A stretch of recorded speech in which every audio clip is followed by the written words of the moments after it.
So Kyle, tell me Whew. a little bit about growing up. Like, what did your parents do, and like, what were some of the things that like they did for work and for a living?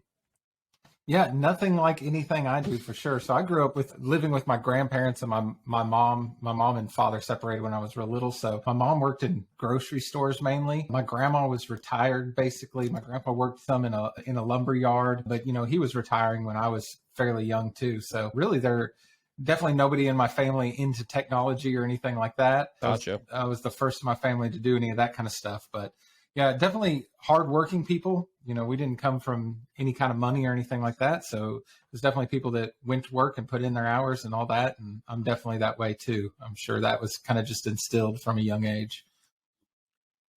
Yeah, and I think that a lot of times when we're talking with people that come from like a similar background, Kyle, with parents who just were had that hardworking ethic, there's a lot of things that they tend to pass down to us. And one of the things we really love to talk about on this podcast are some of the values that get passed down. So what would you say are some of the values that they taught you that you see influencing you still today in the way that you conduct your business and have developed even your online community?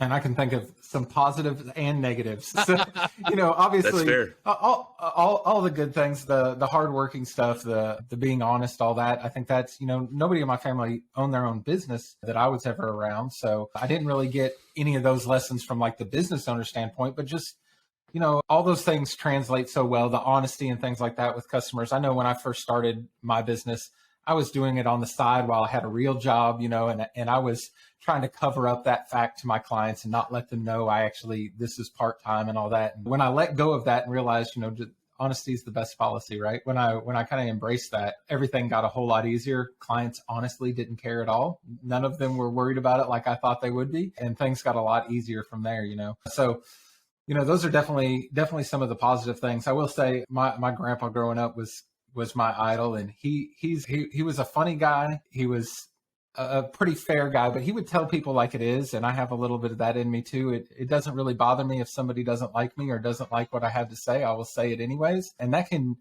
be a positive for sure. I don't get my feelings hurt, which is nice. It doesn't really bother me what people say, but at the same time, sometimes I can be a little too direct with people, and I'm sure that's just something I picked up on growing up.